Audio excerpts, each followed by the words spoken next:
The desert was wide, silent, and endless.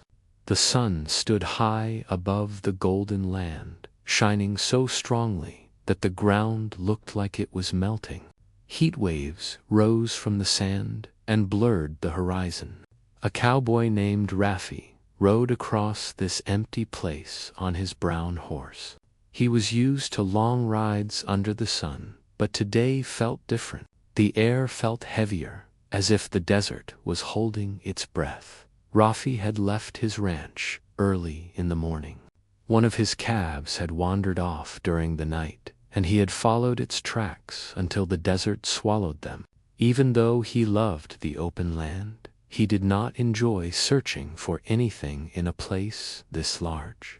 Still, giving up was not something he did. He believed that if he searched long enough, he would find something, even in a place that looked like nothing but sand. He kept riding until he noticed the ground ahead looked disturbed. At first, he thought it was the wind, but the shape seemed too sharp and too clear. He pulled the reins, and his horse slowed to a stop. Rafi squinted his eyes and leaned forward. The sand held a strange pattern. He climbed down from his horse and stepped closer. His boots sank into the soft ground as he looked at the giant letters carved into the sand. SOS. The message was not small. Someone had written it big enough that even a plane could spot it. The lines were deep. The edges were sharp. Someone had spent time making sure the message was seen. Rafi felt the heat on his face, but a cold feeling rose inside him. Desert travelers sometimes left marks, but never anything this serious. The letters told him everything he needed to know. Someone was calling for help. Someone was in trouble. He looked around, scanning every direction. There was no sign of a person, no movement, no voice, only the whisper of the hot wind. He knelt beside the letters and touched the sand. It was loose and still held the shape clearly. It had not been sitting there long, maybe a few hours. Rafi stood and studied the ground. Near the SOS message, he saw footprints. They were uneven, as if the person had been weak or hurt. Some steps sunk deeper than others. They led away from the message, toward a dry canyon not far from where he stood. He hesitated for a moment. He could ride back and call others for help, but time mattered. In the desert, a few hours could decide everything. If someone was alone, hurt, and without water, they might not survive long. Rafi was strong and prepared. He carried enough water for himself and his horse. He could help. He guided his horse forward and followed the tracks. The desert was silent, except for the sound of the horse's slow steps. The sun beat down, but Rafi stayed focused. The footprints led toward the canyon, where the land dipped lower and the shade grew darker. When he reached the canyon entrance, Rafi felt the temperature drop slightly. The walls on both sides rose high and blocked the sunlight. His horse walked carefully along the rocky path. Small stones rolled down and echoed in the quiet space. Rafi listened closely, trying to hear anything unusual. Then he heard it, a faint sound, almost like a whisper carried by the wind. His heart tightened. Someone was there. He moved toward the sound, and the echo became clearer. It was a weak voice calling for help. He quickened his steps and turned a corner. There he saw a young man lying on the ground beside a large rock. The man looked dusty and tired. His clothes were torn. His skin showed signs of dehydration. His eyes were half closed, as if he had been fighting to stay awake. Rafi hurried to his side. "Can you hear me?" Rafi asked softly. The young man moved his lips slowly. You saw the message, he whispered. Yes, I saw it. I came as fast as I could. What happened? The young man tried to speak again, but his voice cracked. Rafi opened his water bottle and held it near the man's mouth. The man drank carefully, as if every drop mattered. After a moment, he took a slow breath and pointed toward a narrow gap in the canyon wall. There is someone else, he said. Please help her. She needs help more than I do. Rafi felt a rush of worry. He had expected only one person. Now he learned that someone else was trapped or injured somewhere deeper inside the canyon. Can you walk? Rafi asked. The young man shook his head. His legs were too weak. His body looked exhausted from hours under the harsh sun. Rafi lifted him gently and placed him under a shaded rock. Then he covered him with a thin blanket from his saddlebag to protect him from the heat. I will be back soon. Stay here and rest, Rafi said. The young man nodded slowly, his breathing calmer now. Rafi turned toward the narrow path. It was tight, with sharp rocks on both sides. He pushed through carefully, using his hands to steady himself. The deeper he went, the cooler the air became. Shadows covered the ground, and the space felt quieter, almost eerie. As Rafi reached the other side, he saw a small camp. A torn bag lay on the ground. 2 metal cups, a rolled blanket. Something serious had happened there. Then Rafi saw her. A young woman lay near a fallen rock. Her arm was trapped beneath the heavy stone, and she looked weak from pain and exhaustion. Her hair was dusty, and her face showed fear mixed with relief when she saw Rafi approaching. Rafi rushed to her. I am here to help you. Your brother is safe. He sent me, he said gently. Her eyes opened wider. Thank you, she said softly. Please help me. I tried to lift the rock, but I could not. Rafi examined the stone. It was heavy, but with the right angle and enough strength, he could move it. He planted his boots firmly and grabbed the rock. His muscles tightened. He pushed with everything he had. The rock shifted a little. He pushed again. After several tries, the stone rolled off her arm. The woman gasped, holding her arm close to her chest. It was bruised, but not broken. Rafi helped her sit up and offered her water. She drank slowly, her hands shaking. We must leave before the sun sets. Your brother is waiting, Rafi said. She nodded and stood with his support. Together, they walked through the narrow path. When they reached the shaded spot where her brother rested, she knelt beside him. The siblings held hands, relieved to be with each other again. Rafi looked at both of them. You are safe now. But tell me how you ended up here, in this empty desert. Who wrote the SOS message, and why are you two alone in this place? The woman exchanged a worried look with her brother. She took a slow breath and looked toward the far end of the canyon. We did not come here by mistake, she said. Someone brought us here on purpose. Rafi felt the quiet canyon grow even heavier. Whatever happened to them was only the beginning. The canyon grew quiet again as the young woman finished her words.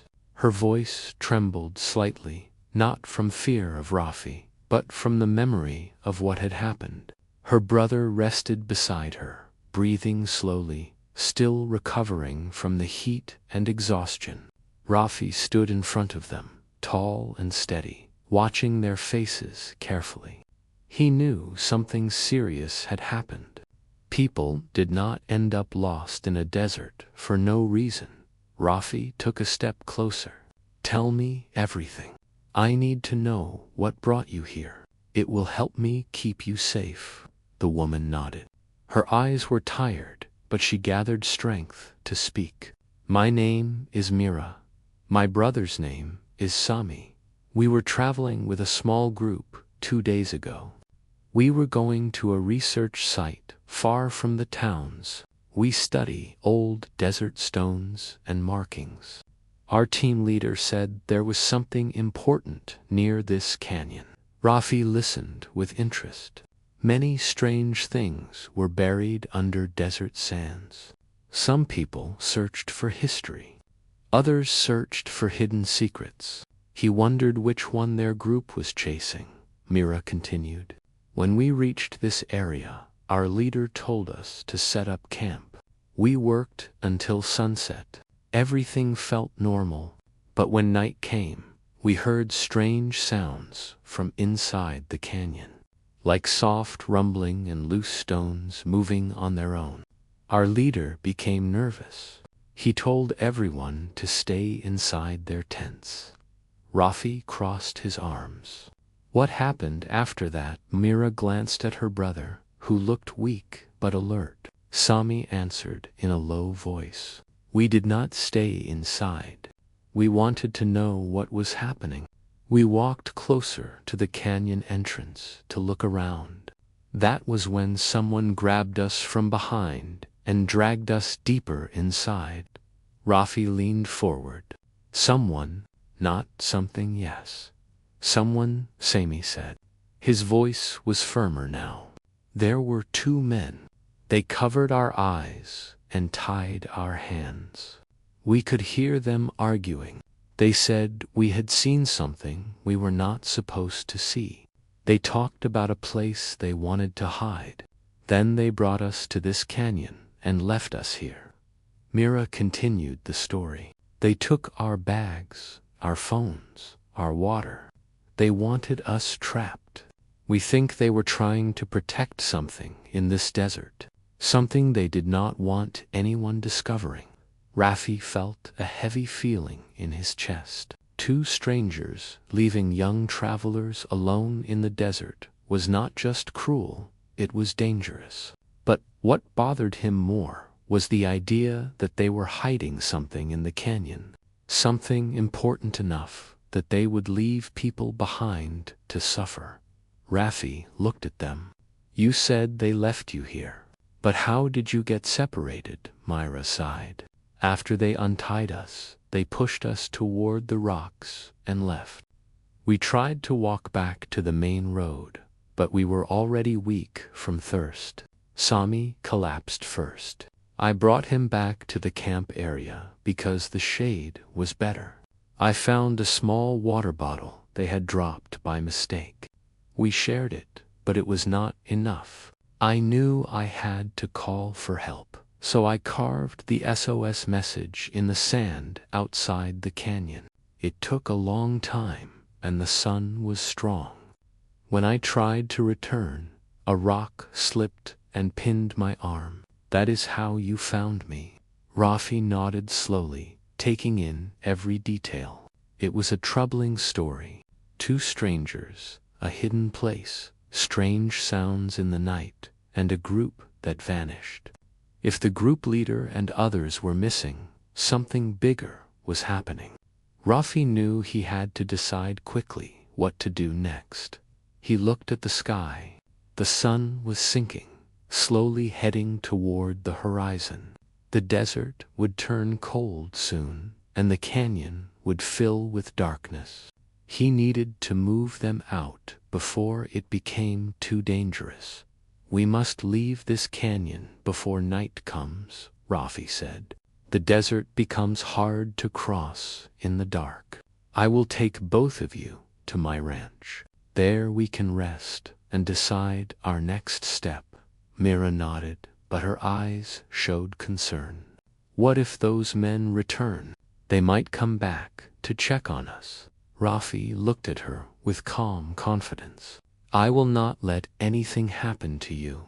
But we cannot stay here. Staying only helps those men. Sami tried to sit up, and Rafi helped him stand. The young man leaned on Rafi's arm, his legs shaky but willing. Mira stood beside them, holding her bruised arm close to her chest. Rafi led them to the edge of the canyon, guiding them slowly through the rocky path. His horse waited outside, sniffing the air nervously. The animal sensed the tension, but trusted Rafi. Rafi helped Sami onto the horse, then assisted Mira to sit behind her brother. He made sure they both held on tightly as they began moving across the desert. The earlier heat was gone, replaced by a growing chill. The sky changed colors, turning soft orange, then deep red. Rafi walked beside the horse, keeping pace with calm steps. The desert looked peaceful, but he knew danger could hide behind silence. They traveled for a while until Mira asked gently, "Rafi, why were you in the desert today? Do you always ride alone?" Rafi shook his head. "Only sometimes. I came today because one of my calves wandered off. I never imagined I would find something like this." Sami smiled slightly. "A lost calf, and instead you found two lost strangers." Rafi nodded. "The desert always has surprises. Some good, some bad. Today is a mix of both." They continued forward until the canyon was far behind them. But Rafi felt something strange. He stopped, turned around, and looked toward the canyon entrance again. Nothing moved, but something felt wrong. It was too quiet. Mira noticed his expression. "Is something there?" Rafi kept watching the sand.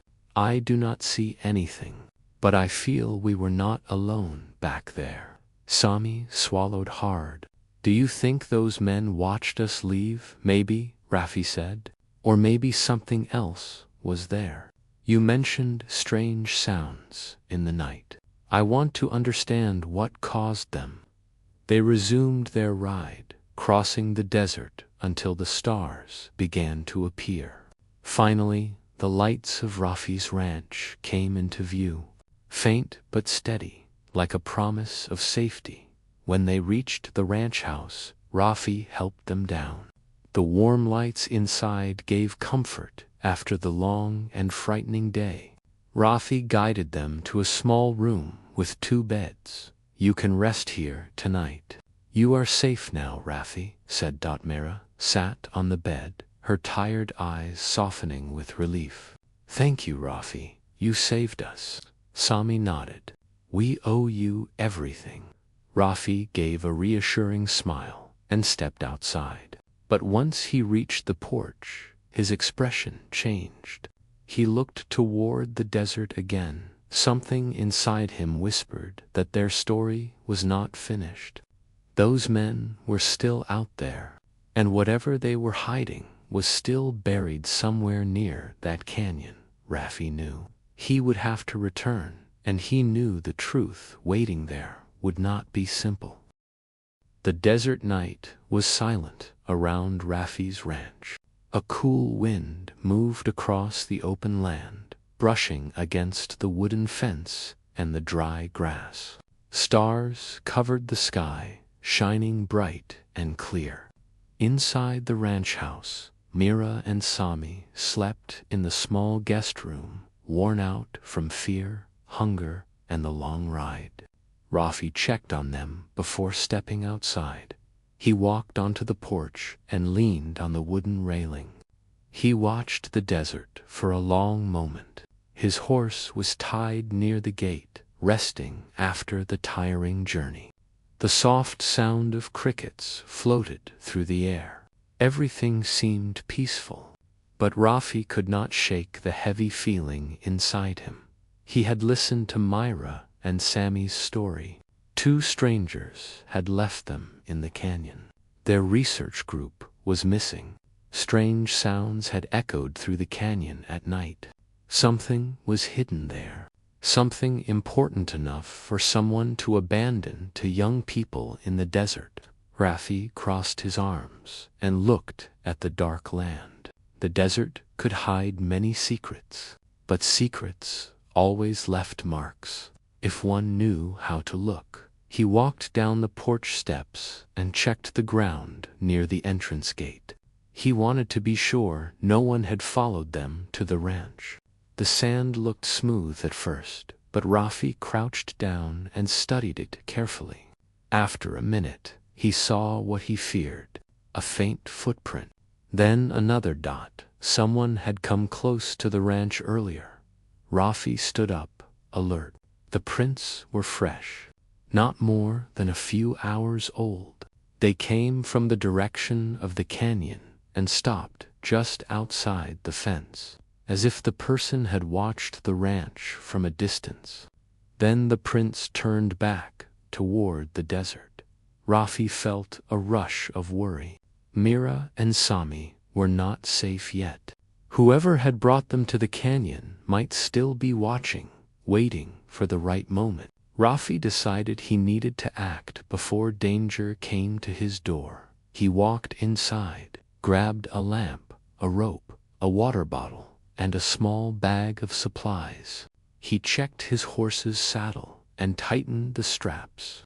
The horse lifted its head, sensing Rafi's serious mood. Rafi patted the animal gently. "We are going back to the canyon. Something is not right," he said quietly. Before leaving, he returned to the guest room. Mira and Sami were still asleep. Mira had covered her brother with an extra blanket. Sami's breathing was steady. They looked safe for now, Rafi whispered to himself. "I will return before sunrise." He stepped outside and mounted his horse. The desert air felt cool and calm, but danger often hid behind calm nights. Rafi clicked his tongue softly, and the horse began to move, heading toward the canyon once more. The night was deep and full of shadows. The moon cast a pale light across the sand. Rafi kept his eyes sharp, following the direction of the footprints he had found earlier. He moved quickly, but silently. No sound except the soft thud of the horse's hooves broke the quiet. After some time, he reached the edge of the canyon. The place looked darker at night. Shadows crawled across the rocky walls. The silence felt different, as if the canyon itself was waiting. Rafi held the lamp near his chest and listened carefully. A small sound came from inside the canyon. Not loud, not clear, but enough to make him tighten his grip on the reins. He guided the horse slowly down the rocky path. When the ground became too narrow for the horse, he tied the animal to a safe spot and continued on foot. Rafi reached the bottom of the canyon. The air felt colder there. He raised the lamp and looked around the wide space where he had found Sami earlier. The ground still held the marks of their struggle. Rafi examined the area until he found something new, fresh footprints. More than one pair. The prints looked deeper than Sami's and Mira's prints. Someone else had walked here since sunset. Rafi followed the tracks with caution. The prints led deeper into the canyon, toward a place he had not explored earlier. The rocky walls narrowed around him. The light from his lamp cast moving shadows that looked alive. The deeper he went, the stronger the cold breeze became. It carried a faint smell of dust and something metallic. Rafi stopped for a moment and listened. Then he heard it. A low rumbling sound. The same type of sound Mira had described. Soft but steady. It did not sound like an animal. It sounded like something mechanical. Rafi moved forward and reached a wide opening. The canyon walls formed a natural circle around the space. In the center, he saw something he did not expect. A metal door built into the rock wall. It was large, almost as tall as a man. Rusty marks covered the edges, but the center looked newer. as if someone had been using it recently. The rumbling sound came from behind the door. Rafi felt a shock of surprise. A hidden door inside a natural canyon was not something one found every day. Whoever had hidden Mira and Sami did not want people discovering this place. Rafi approached the door and studied it. There were no handles, only a small, square panel on the right side. It looked like it required a code or some kind of device to open. Rafi touched the surface gently. It was cold. Suddenly, he heard a soft crunch behind him. Someone stepping on gravel. Rafi turned quickly and lifted the lamp higher. At first, he saw nothing but shadows. Then someone stepped into the dim light. A man wearing dark clothes, his face partly covered with a scarf. His eyes were sharp and alert. Rafi stayed still. The man stared at him for a moment before speaking. "You should not be here." Rafi held his ground. "I found 2 people left to die in this canyon. I want answers." The man narrowed his eyes. "You should forget what you saw. Go back to your home. Leave this place." Rafi shook his head. "No. Tell me what is behind this door." The stranger stepped closer, his posture tense. "This place is not for you. You have already seen too much." Rafi tightened his grip on the lamp. He sensed that the man was not armed, at least not visibly, but he remained ready. "Where is the rest of the research group?" Rafi asked. "Mira and Sami said they came here with others." The man hesitated for a moment. His breath grew slower. Then he said, "They are safe as long as no one interferes." Rafi felt anger rising. "Safe, you call? Leaving 2 young people in the desert safe?" The man did not answer. Rafi stepped forward. "Listen, I will find out what you are hiding, with or without your help." The man's eyes flickered, as if he knew Rafi was telling the truth. Then he stepped back into the shadows. "You should walk away before the night becomes dangerous for you," he said quietly. Then he turned and disappeared between the rocks. Rafi waited for a moment. The canyon grew silent again.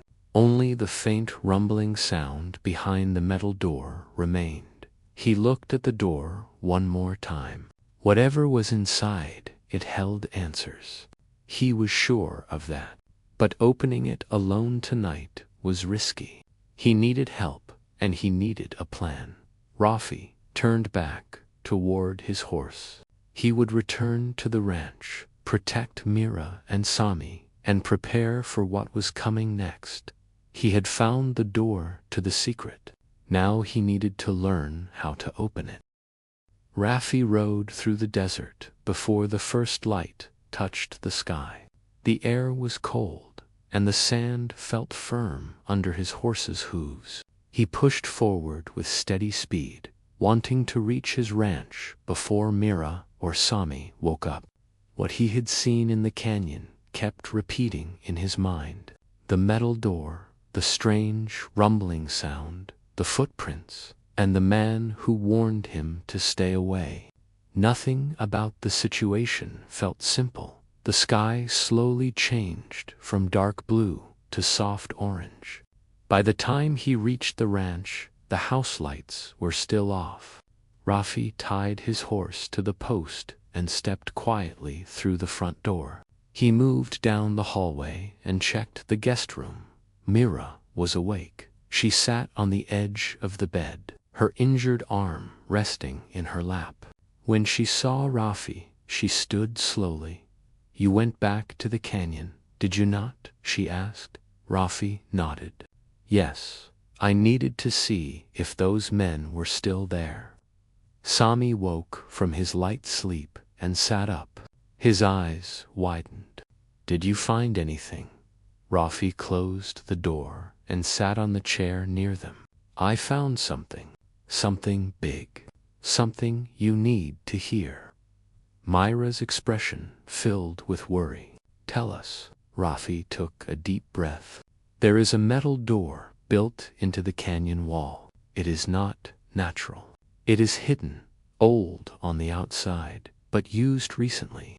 I heard a loud mechanical sound coming from behind it. Something is running inside that place. Myra and Sami exchanged a shocked look. Mira covered her mouth with her good hand. A metal door in the canyon. We never knew anything like that existed, Rafi continued. I also met a man there. He told me to leave everything alone. He said this place is not for people like us. And he knew about your group. Sami frowned. What did he mean, not for people like us? I do not know, Rafi said. But he warned me more than once. And he did not seem surprised to see me, as if he already knew someone would return. The room grew silent. Myra sat back down on the bed. The two men who took us did not wear uniforms. They had no symbols or marks, but they acted like guards. They kept talking about something hidden. Sami nodded. Our research leader said the canyon might hold old tools from explorers who crossed the desert long ago. He never mentioned a metal door. Rafi stood up. Whatever is behind that door, those men want to protect it, and they want people like you to stay away. Myra looked up. Rafi, what do you think is behind that door? He shook his head. I do not know, but I am sure it is not ordinary. The door is thick, and the inside sounds like machines are running. Sami stood with difficulty. Our leader and the rest of the team are missing.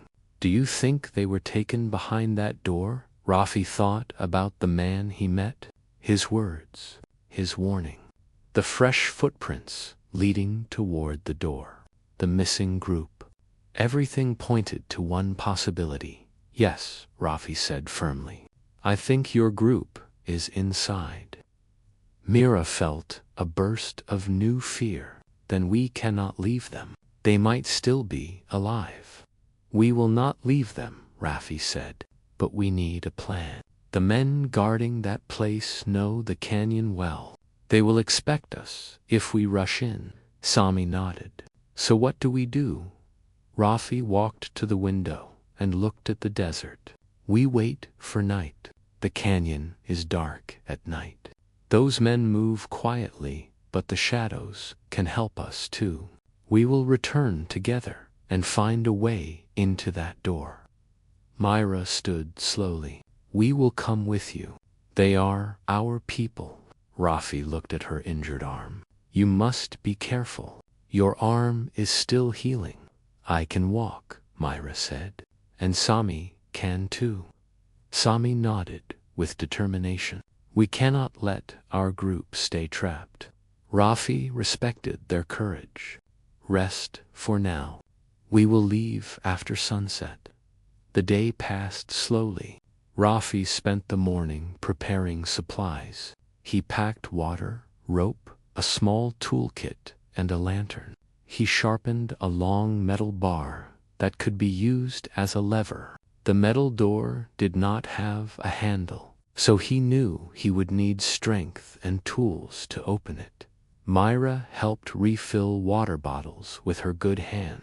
Sami cleaned the lantern glass and checked the ropes. Even though they were weak, they wanted to contribute. By late afternoon, the desert grew warm again. Rafi stood on the porch, watching the sun sink behind the dunes. Mira walked out beside him. Are you scared? She asked. Rafi did not hide the truth.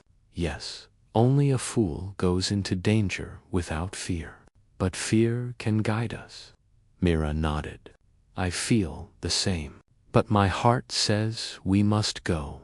When the last light faded and the sky turned blue and purple, Rafi saddled his horse. Mira and Sami walked beside him.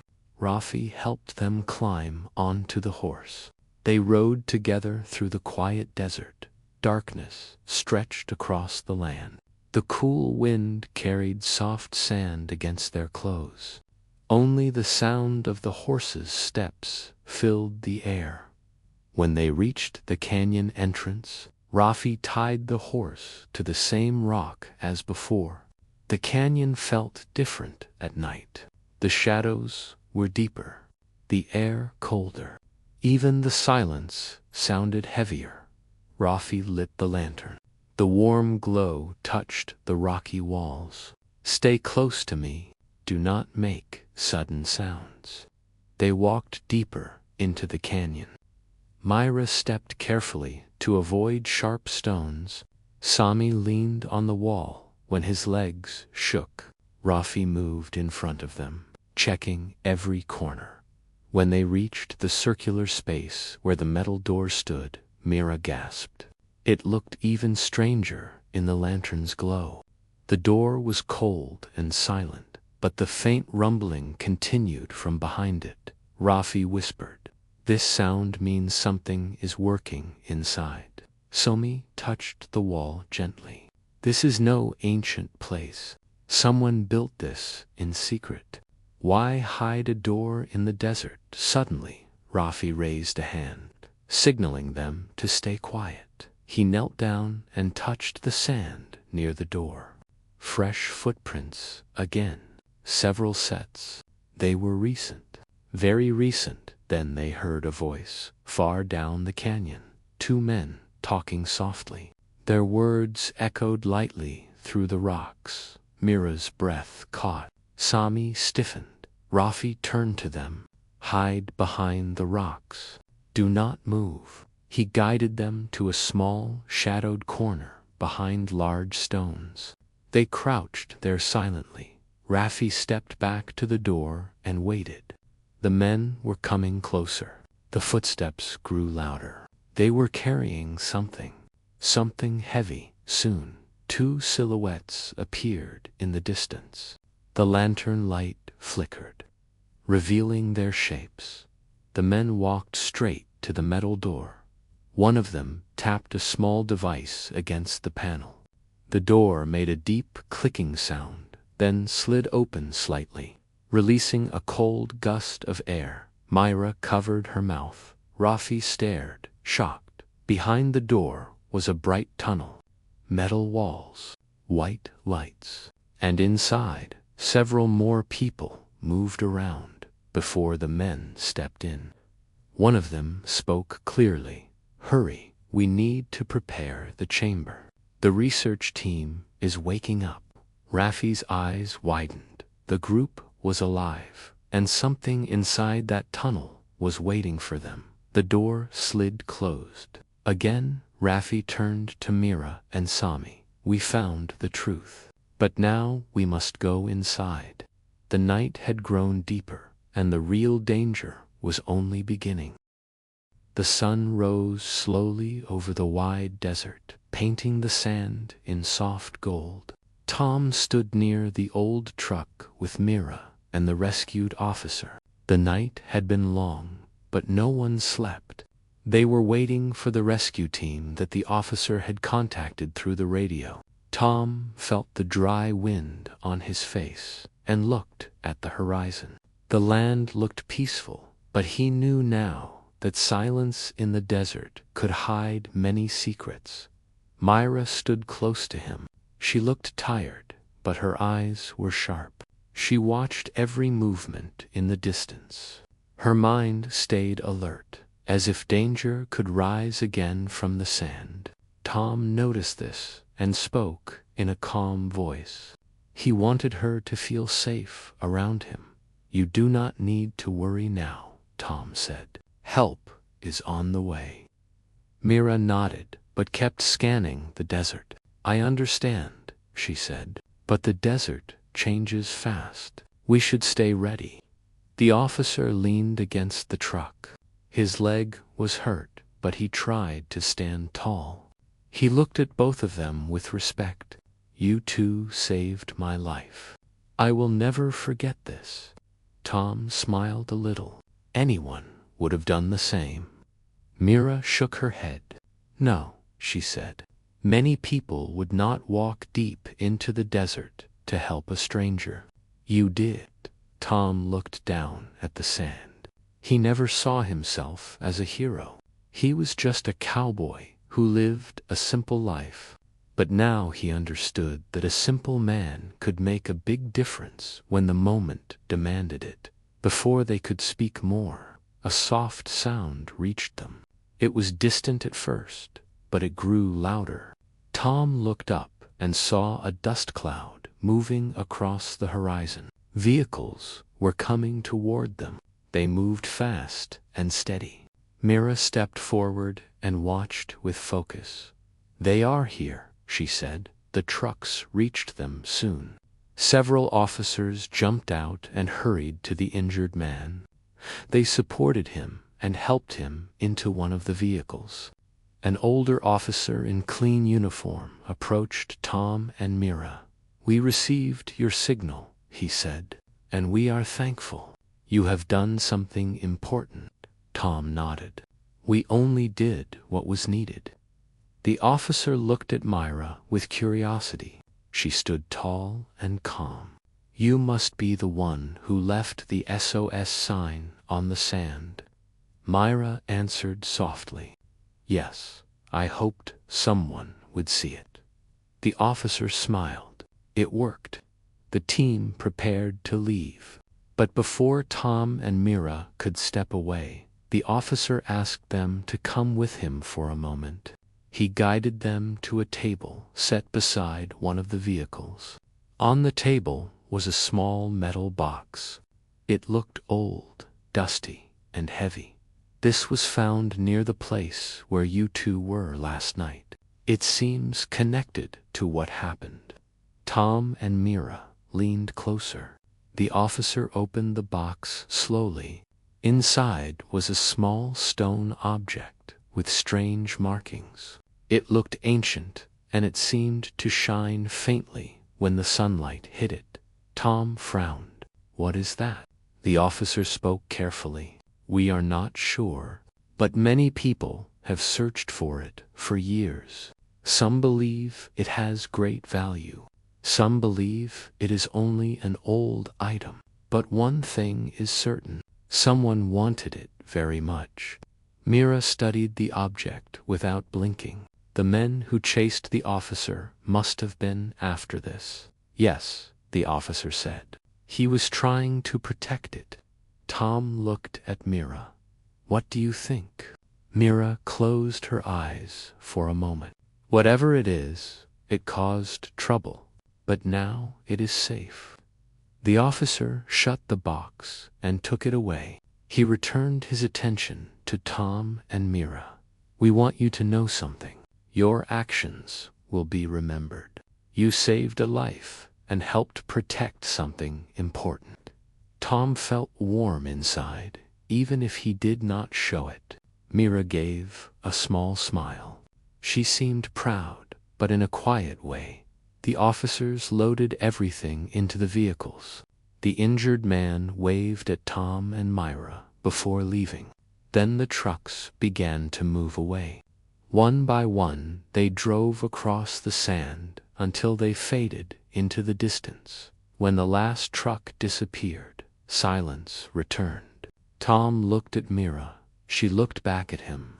For the first time since they met, the tension in her shoulders began to soften. What will you do now? Tom asked. Myra took a slow breath. I do not know yet. I have no place to return to. The desert was my home for many days, but I cannot stay here forever. Tom nodded. If you want a safe place for now, you can come with me to my ranch. It is simple, but peaceful. Myra looked surprised. You trust me that much? Tom smiled gently. You never gave me a reason not to trust you, and you helped me too. Mira lowered her head a little. Thank you, she said. I will come with you. They climbed into Tom's truck. The engine started, and the old vehicle shook slightly. Tom began driving across the open land. The desert stretched far in front of them, but now it did not feel empty. There was hope in the air. As they moved across the sand, Mira looked out the window. Her eyes softened. The land still looked harsh, but now she understood that it could also bring unexpected kindness. She held on to that thought. After a long drive, they reached Tom's ranch. It was small but warm. Wooden fences surrounded the land. A few horses stood near the stable. Tom parked the truck and stepped out. Mira followed him slowly. She looked around with quiet interest.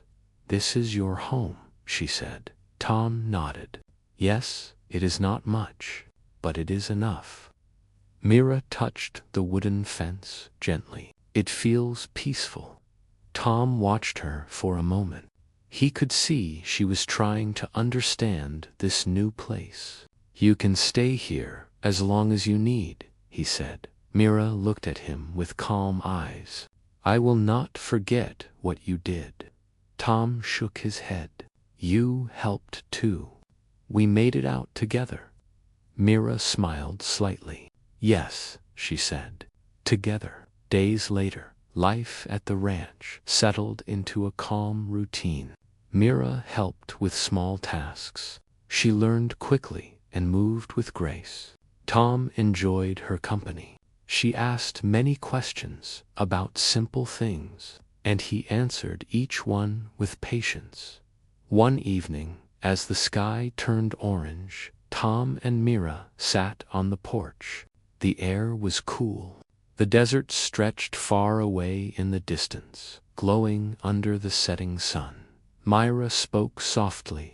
"When I wrote the SOS on the sand, I thought no one would see it, but you came. You changed everything."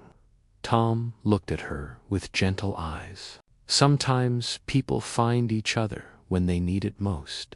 Mira nodded. "Yes, I believe that now." The sun dipped lower.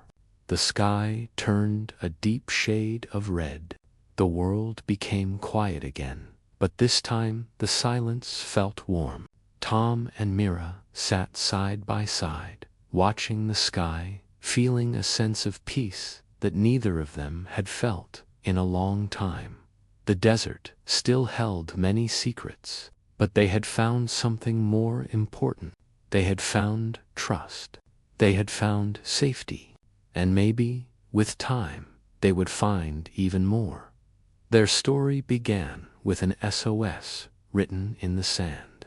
But it did not end there. It became something much bigger.